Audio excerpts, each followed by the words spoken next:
Hello again, Sandwich. My name is Greg Anderson. Welcome back in to another conversation with Meet the Candidates.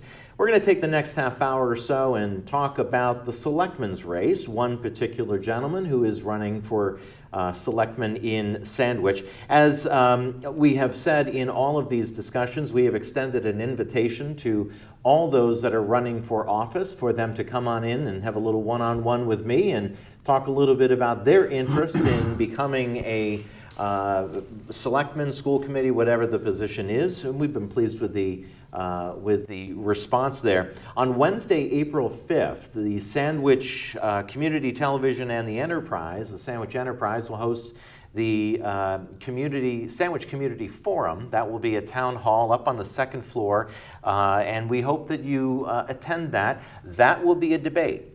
This is not. This is a conversation between me and, in this case, Mike Miller. Welcome to the program, Mike.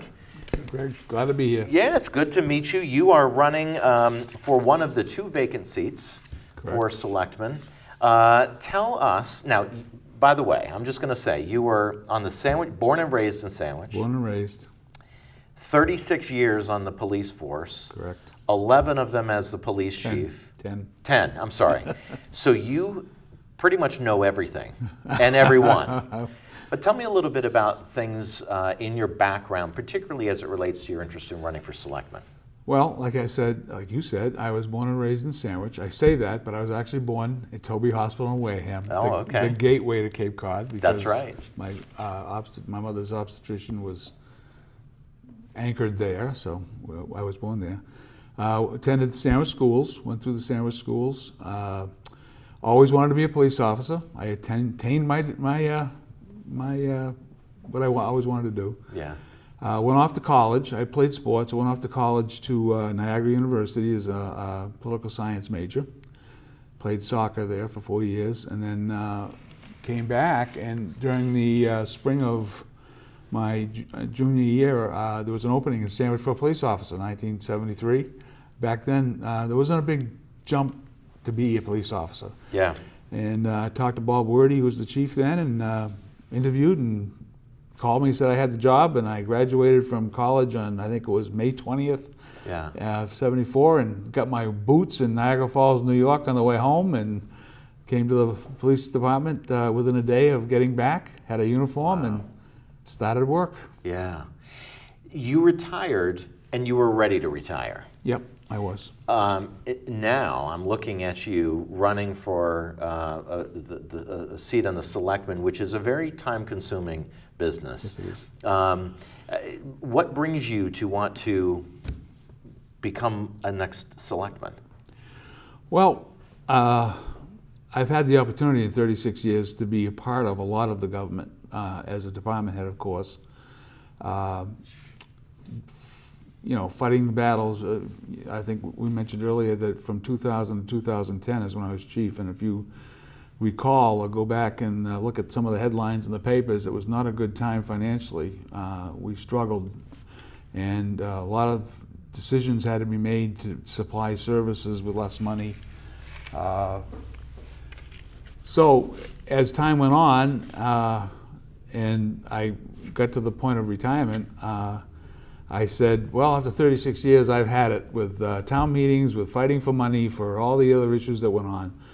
And about 2 or 3 years, 4 years after I had a chance to get on the Sandwich Economic Initiative Corporation, SEIC, which promotes business in town, it tries to anyway. And because my concern after all those years of those hard times was that, everybody's worried about their $1,000+ quarterly tax bills, and they should be, and I was too. But at the same time, I also knew that we have to find ways to raise money to maintain the budgets and the services that we have now. Mm-hmm. There's very little land left in town, and which could be developed. The Golden Triangle's been the hot spot for a long time. Right. But there's 2 other pieces down on 130, and so I was interested in actually promoting that, finding ways that we could responsibly develop in a way that would benefit town people for not only tax relief, but jobs, and actually supplying a service that would be beneficial to them.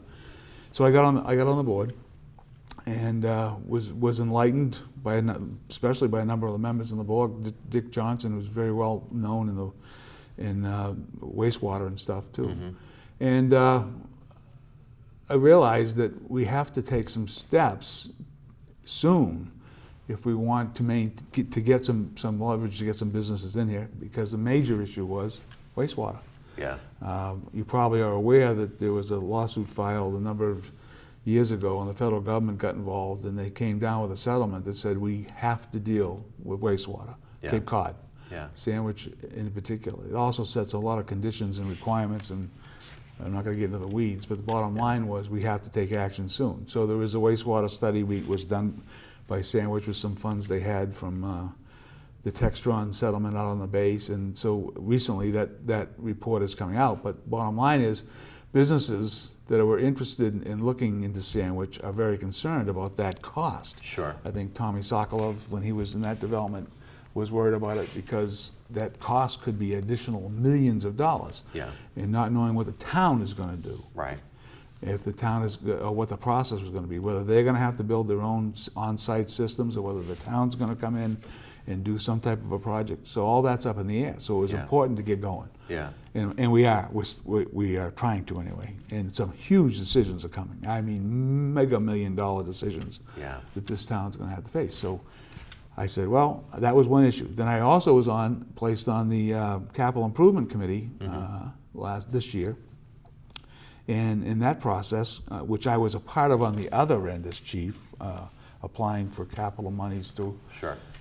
for issues within the departments. And so I also have seen the needs and the issues that have come over the last 10 or so years, of which infrastructure within departments has been lacking.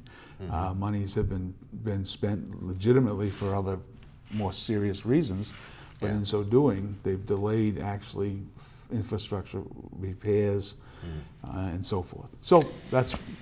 When you're looking, you're touching on really important issues, economic development for one, but as I'm listening to you talk, I'm thinking, what are the issues from your perspective that people in town, the average Joe like me, the average knucklehead that, I live here, I pay my taxes, I love my community, what are the issues that the average person, do you feel, has that motivates them to say, I want to make sure my guy gets onto that selectman seat? What do you think those issues are? Well, I think when looking at it I would suspect looking for a person for selectman and is that whether they can trust the person, whether they've had any experience in a way that they could actually reliably feel that person's going to represent their best interests. My point of view as a selectman is that you're one of a board of 5. Board dynamics are interesting. People that want to go into an elected position with a certain one issue type of a reason is going to have a problem because it takes 2 of the votes. Right. And at the same time, you have to, if your issue is so important, then you have to work, the dynamics is you have to sell it to those other, at least 2 members of that board. Yeah. So I think trust and knowing how that system works is something I would think that people would look forward into for a selectman's position. And my responsibility, if elected, would be to guarantee those people that I represent all of them, and that every decision that I would be faced with as a selectman, I would view from the point of view of, is it good for the majority of the people in the town? What benefits are they going to get from it, if any, and what costs are going to be incurred? And do the costs outweigh the benefits, or do the benefits outweigh the costs? Right. And represent their interest in that. And as part of that, being serious, asking the hard questions, digging in. Don't just vote and pass it off. Ask questions, which requires you to develop knowledge, which requires you to get out there and find out what's going on, so that you can actually represent it in front of the public, and then be transparent about it. Don't hide it. Put it out there. Eventually, if it's an issue that's going to make it to the voting booths, then you want the people to have an honest chance to vote on it with full knowledge of what's going on. Right. And they vote, they vote. There's the notion that the Board of Selectmen represents old school thinking. kind of like, we're up here in town hall, we got it. We know what really is important. But that people are feeling that there is a need for new ideas, fresh perspective. So I have a two-phase question. One, do you agree with that notion that a fresh perspective is needed off of the current board? And if so, how would you contribute to that new way of thinking? I think you always need a fresh perspective, no matter what board or what has been in place. You should never fall back into a belief that your way is the only way, because times change. The dynamics of the population could change, which could change what is important to that population. Mm-hmm. Your job is to represent people, and if the board is the way you're describing, then they're not truly representing the people if they become entrenched in a belief that it's their way or the highway, or they know what's best. Yeah. Do you agree with that notion, though, that there's kind of a, I wouldn't say stagnant thinking, but that they're kind of set in their own ways? Yeah, observation-wise, I'd say they've developed a position. One of the reasons I've got into this race was I wanted to, I think, motivate, get more done. I'm on a lot of boards, and we can go into it if you want, but I've been on a lot of boards in which you can sit around and talk, and you can kill an issue to death with talking. Yeah. But at some point, you got to do. You got to remember action plan, action plan, action plan. Yeah. If you don't constantly keep an important issue, for instance, from a board point of view, you have agendas. If something's that important, you keep it on the agenda every single time. So you got to deal with it. Yeah. You got to move it. You have to do something. Yeah. Pushing it along, you can push anything along as far as till that has to stop, either because it has to or people choose to change it. Yeah. But I think what's happened now is that I'm really concerned that some of these issues I've already mentioned, the wastewater and some of the issues with the school that's going on now, and some of the other stuff has to be moved on. Yeah. We've had 5 buildings in the town, 4 or 5 buildings to do business in the town of Sandwich. And for 25, 30 years, we've talked about, why can't we consolidate it? We got a wing school that we can't figure out what to do with. It's an asset. I haven't read the report that was done, I will, but they're talking asbestos. Well, does that mean that the whole school's not usable? Does it mean part is not usable? Is there mitigation for some of the things they're concerned about? Those are the questions that should be asked. And then if you get the answers, maybe it is workable to use it for something, you know, versus tear it down or sell it, or what the other options are. So you're kind of addressing an issue of kind of a hurry up and wait, or there's not enough action being put into some of the issues. So you're talking about wastewater, you're talking about economic development, you're talking about the wing school.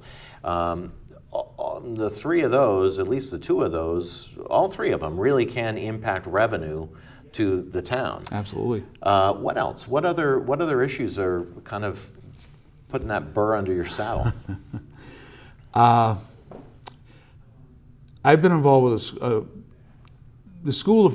Whenever you talk about finances in towns, especially with finances, the school plays a major role, obviously. Yeah. I think it's like 65% of your budget. It might be that much in Sandwich.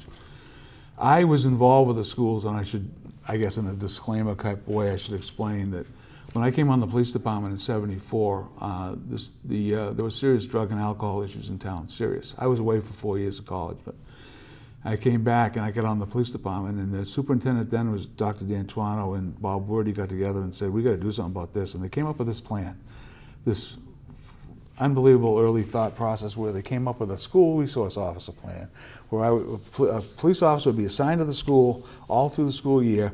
The school would pay half the salary even at the beginning. No police officer wanted it, so I'll take it. Yeah. So I took it. And in 1974, we set up what they called the community service officer's position, which was not only the school, it was everything, safety, everything that didn't fit somewhere. But I was assigned to the school. And I worked within the parameters of working under the principals and all that. And that process went on for 24 years. I was in there for 24 years. Wow. I went through, I think, 6 superintendents and as many or more principals in that position. I got a chance to see the school. I went to that school. My kids graduated from that school. Yeah. It was a good school. Matter of fact, many people complained it was too good. It was drawing too many people here for the school, which was a cost factor. Yeah. So Recently, I would say that I have a granddaughter that's graduating this year too, and I don't think it's viewed in the same light as it had been. If you remember they're bleeding students. They were losing eighth going into ninth grade at 80 and 90 at a clip. Every time one of those students leaves and goes somewhere else, depending on which type of school they go to, they drag the money out of the money with them. Right. The state doesn't follow up on their supposed reimbursements. I don't think any of them have. So we lose the money, which affects their budget. Yeah. At the same time, we all agree that when you close a school and you consolidate, why is the school budget not going down? That question was always being asked. So yes. When seeing all this, when the new superintendent, Dr. Gould, came on as an interim, I met with her, and I was very concerned about a number of things. And she was extremely receptive. Of all the people I've worked under with the superintendent, this woman is really upfront, willing to listen, and she immediately established a strategic planning group to look at the whole school system. And she asked if I'd be on it, so I have been on it. We've had 4 or 5 meetings, and it's been very honest, very straightforward meetings, and we're in the point now to action plans to try to bring the school back to where it used to be. Yeah. And and do it within the budget. As a matter of fact, I think if my information is right, their budget was cut $800,000 this year, and 6 slots through attrition were gone. A couple administrators, reduced the number of administrators, and is trying to reconfigure some of those savings and salaries into positions that are needed within the structure to improve the education process. Yeah. So that's a phenomenal start, and I was very impressed with it. So Jim Pierce is running for selectman. He is leaving the school committee in order to do what he feels is be able to have a seat at the table to bring those additional resources, or contribute to the resources going to the schools. This sounds like you're not necessarily taking the same position, but you really believe in the value of being selectman as it relates to contributing to the schools. I think as an overview, as a selectman, you have to be concerned about those issues that are major players in your government structure, and the schools will always be, no matter what town you're in. Everybody wants a good school. I'm more concerned because I grew up here, I went through the schools, my kids went through the schools, and you want a sound school. That doesn't mean you have to waste and spend a lot of money, but you have to look at the reasons you're doing things, you have to look at the reasons how you can improve things within the constructs of a budget. Right. And I think this superintendent knows that, and she's actually trying to do that. I will say, however, that it's when you start losing students like we have been, if you need to stop that flow. And so what they're trying to work on now, and I'm sure Jim Pierce is aware of it too, is why are we losing them? Yeah. And what can we do about it? And this superintendent actually did a evaluation of interviewing parents that are leaving, and to try to find out why. Kind of exit interviews. And she did, and we saw some of those, so it's a good starting point. Let's talk a little bit about the budget. What are your observations so far of the budget that the selectmen are wrestling down? Well, again, I don't think the sandwich has been wrestled for years over what you get for your money in your taxes. If you've been around or you research it, there's been fights for years about that, about the school budgets, about overrides and non-overrides. One of the pluses that we haven't had an override in many years, so we've managed to manage whether you like how it apportions out. Yeah, right. The town in general has been able to manage or hold its own without overrides and so forth. I think there's enough money raised to operate the budgets as they are. Okay. Yeah. I think department heads have to be responsible to hold the line and look and see how they can supply the same services. If they don't have exactly the same amount of money, they've got to find ways to deliver that service. I don't think we should be raising taxes I don't think there's a need to raise taxes. I think there may be a need to address certain things like wastewater, which is going to be in the millions of dollars, either through debt exclusion or something like that. There's a number of different options being kicked around from the state too, as well as other areas. But I just think we have to be more economical with the monies we have. Okay. I really do. Fire and safety. Yeah. Fire Chief Bill Carrico had said that in a newspaper article back in January that there were about 4,000 rescue calls that were sent out in 2016, up from about 3,800 on average. And much of that has to do, he was crediting, among other things, is the senior population. But it brings to question how we as a town, and I'm interested in your perspective, are providing resources and supporting fire and rescue. And I know this is a big one for you, former chief. What is your take on, are we adequately supporting police and fire in this town? Absolutely. I think after the last decisions made for the police station and for the renovating the fire stations and the added additional people, absolutely. I have a perspective of this, and when I became chief in 2000, I was in the process of working building a police station. I went to Natick. I went we were going to do it, and then tough times came, and I said no. The selectmen said no, it's off. You just can't do it. So, 17 years later, they got the police station. It was needed years and years ago. That station was built in the mid '60s, late '60s, for at least half of the size of the manpower that we have now. Right. At that time, we were authorized for 32 police officers, and I was glad if I had 32. We supplied the services. We did. Could we have used more? Sure. You can always use more. You can always do that. Right. But I think they've been adequately funded. The fire department has got theirs. The schools, I think, have reached the point where they realize that that's what they're getting too. So I think public safety is probably where it should be. Great. Economic development. I want to go back to this. You referenced some land up on 130, the Golden Triangle. I think that economic development is a critical force, and every single person that I've talked to that's running for office addresses economic development. Give me your synopsis, if you will, on what your focus is as it relates to economic development in the town, if you were to be selected for the next 3 years.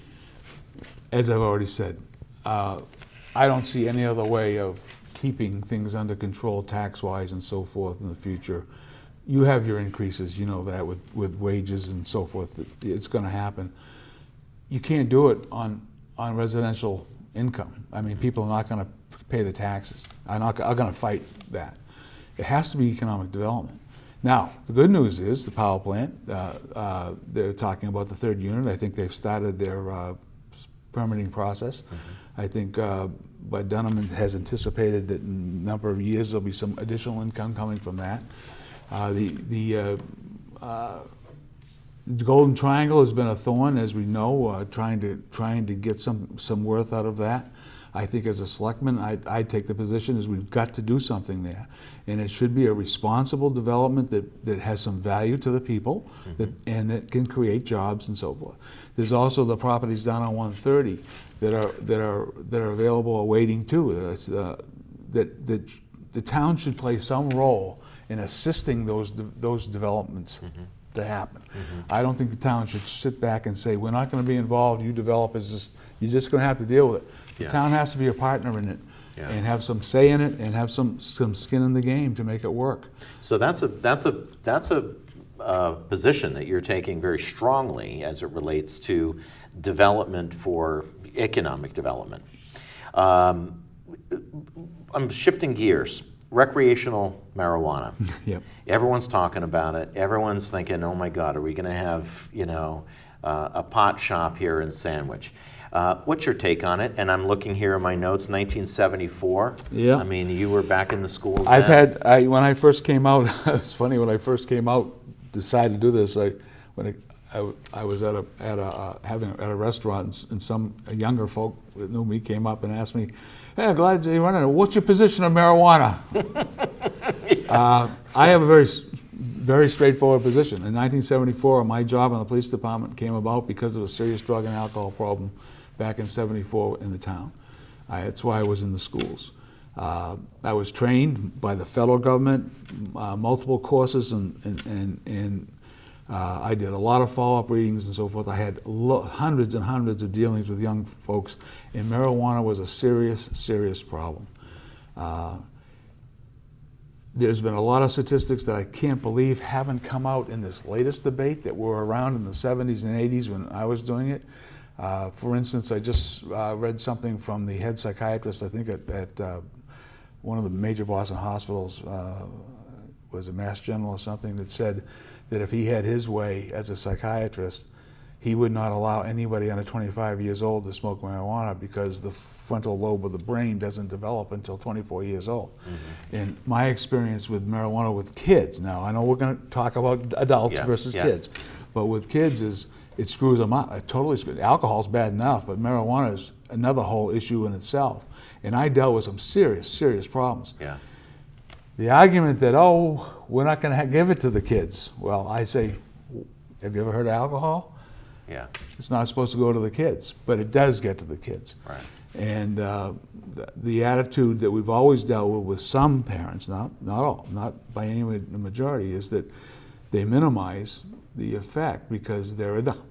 Mm-hmm. And so it develops an attitude of use for the kids, and that's not new. I dealt with it in the 70s, 80s, and it's still an issue. That I just don't feel that there's any good that's going to come out of it. So you would give a hard no on a pot shop in town? I would. Yeah. I would. Okay. I would, and I have another concern just on a bigger picture with that. You know, one of the arguments is, you know, we're going to get taxes out of it. We're going to get taxes out of it. In some states, they're saying, well, we're going to use it for treatment. Well, it's kind of to me, it's kind of interesting. You're going to support a drug and then use the money for treatment of drugs that you make from it. But if they tax it and the taxes reach a certain point, the black market's going to, people are going to grow it and sell it like they always have to undercut the. Yeah. So, and there's no test, by the way. From a policing point of view, I can do a field sobriety test. A PBT or a blood alcohol test on an alcohol for driving on alcohol. There's no test for. They haven't even developed what a level of intoxication is for operation with marijuana. They don't have any way to test it right now. There's some new things coming out. So what are you going to do about that? How are you going to handle that? So regardless of the topic, I want to shift gears and talk about social media, because here you are talking very definitively about an issue that is not an easy issue. It is very complex. And here we are looking at a situation where there seems to be a blurred line of how accurate facts are disseminated from the town. That's for sure. Some feel that a Facebook page with a ton of likes on them is somehow journalism. And therefore it's a true voice in the town. Others feel that those pages and social media are nothing more than a way to rile up the community and get everybody irritated. And and you can't stop social media, and in many ways social media is wonderful. But here you are talking to me now about some very specific initiatives that are important to you, and let's say the vote swings your way and you become my next selectman. How will you take the kind of trite knee-jerk reactions to very complex issues that you're facing as a selectman and watch it unfold in this kind of a potential reckless manner through social media? How do you manage that? Like they used to before social media, although it's kind of a non-answer. I'm knowledgeable in social media. I have Facebook account and all that. But I would absolutely avoid getting into those types of issues with people. It's so simple when you're not facing a person. My attitude has always been, and this comes from policing, face to face. Yeah. Face to face. Minimize if you can the social media. It's not going to stop the people that want to throw stones and all that. Right. But there are techniques you can use. How how you set up how you set up your page to deliver facts, without getting into a lot of tit for tat and all that. Right. The way we used to do it, hold sessions in which people can sit down and talk with you and just get the facts. Right. One of the reasons I think the social media becomes what it can become a real problem is because the facts aren't out there, and Yeah. you can play with it when the facts aren't out there. Yeah. Transparent. I said earlier, transparency and making sure that you find ways as a select person to get the information out there. A lot of people don't watch the TV shows. A lot of it, Right. whether it's a column, whether it's just making yourself available, and this is a lot of work. I know Yeah. that, but the more people that you can get factual information out to, I think the more chances you have of minimizing the foolishness that can happen when people aren't facing you, Right. and they can say whatever they want. And as far as going after them and starting a fight on Facebook, I learned a long time ago in my policing job, you don't get into the mud and do that. It doesn't accomplish anything. Historic preservation. Deacon Eldred House, a new lease with North Atlantic Archaeological Collaborative. Sand Hill School passed by 1 vote. Restoration design process is underway. But the Wing School, particularly the 1927 building, keep it, save it? As I said earlier, I know I know there was a report done. I haven't read the whole report, but on the Capital Improvement Committee, we've talked at times about some of this stuff. And of course, there were down to 3 choices, fix it, destroy it, sell it. My overall view is this: you have an asset, anytime you have an asset that's that large in a town, I would have to be convinced that to destroy it, that there's no value. I mean, there's really no value in it. Right. I don't know exactly what that report says or how it's been dug down into, or if it's been dug down into, like I said earlier, about how it's used. Right. Until I would say you use it until you know you can't use it. Absolutely Right. cannot. And no matter what you do, it's going to cost some type of money. From the historic preservation perspective, and I'm the chair of the Historic Commission, so I have a bend on this issue, and I always disclose that. But when you're looking at that 1927 building, and the decision is to let go of everything else, I guess I'm looking at, or do you have an interest in the historic significance of that older part of the building, the 1927? Of course I do. Yeah. I went to first grade and looking at the building, the bottom left. Yeah, sure. My grandfather was the head custodian, only custodian for 25 years in that building. I have a regulator clock that came from that building when they replaced all the clocks with electric clocks that he had when he left there. He gave it to me. That is an important building to me, Yeah. and so I'm a little skewed on that. Yeah. I know there's concerns about the floors, the heights, and all the other things for its use, but again, I don't want to see it go. We're running out of time, but I can't, and I could talk to you for an hour. There's so many interesting topics here. Seniors in town. Yes. Very quickly, what are your thoughts on the growing needs of seniors? A new I'm senior one now. center. I turned 65 in May. Come on. Yep, you're in. You're in. I know. The senior center specifically. Are we looking at a complex issue that will never get resolved, or what are your thoughts there? Well, it has been, because there's been supposedly grants available at different times over the past few years that we couldn't or didn't take advantage of. That building was built by the tech school, the one that they're in now up there. I know we have a growing senior population. I don't know how many of them are in a position where they need and use the senior center. I think I'd have to find that out. More research to be done. Absolutely more research to be done. How do you describe your management style? My management, it'd be called participatory management if you want to know the participatory Yeah, management. sure. I tried that in the police department. I actually used it. There are some requirements that go with participatory management to make it work. Everybody has to be participatory. Right. And it doesn't always work. But my overall feeling is that you involve everybody you possibly can in a process which they belong into, and you listen to them. My idea of management over problems is this: I have my position. I make sure I know what the opposition position is, and I make sure I hear that position. Yeah. And then I look for unintended consequences from either decisions, which always happens somewhere. Yeah. And then try to, you can always learn from somebody. I mean, even people that have an opposing view, my God, can have one facet of 10 that might be worthwhile. Yeah, right. And you're not going to get that if you shut them out. So participatory management in the sense that you involve the stakeholders, you let them have a say, you don't blindfold it, you don't run it through, you let them have a say, and you have an honest discussion.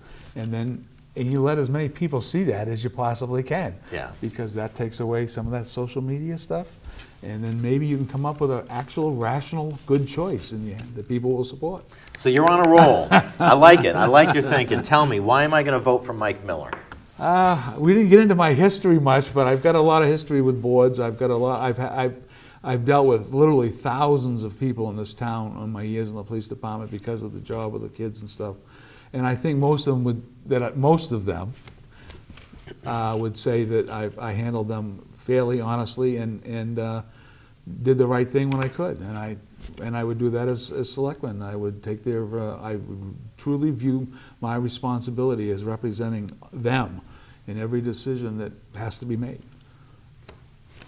Good job, my friend. No problem. Good luck to you. Stay right there. I want to thank not only Mike Miller for joining us and having this conversation, and like I said, there's so much more to talk about, but that Candidates Forum is an opportunity to learn a little bit more. I also want to thank Paula Johnson, who works so hard as the executive producer for this program to schedule all of these interviews. She is my right-hand man, I'm her left-hand man, and we put these things together, but she and the whole team here work so hard. We believe in bringing you thoughtful discussion about these candidates and their issues.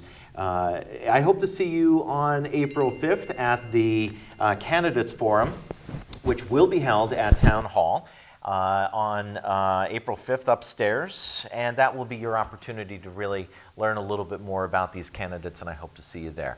I'm Greg Anderson. We'll see you soon. Thank you.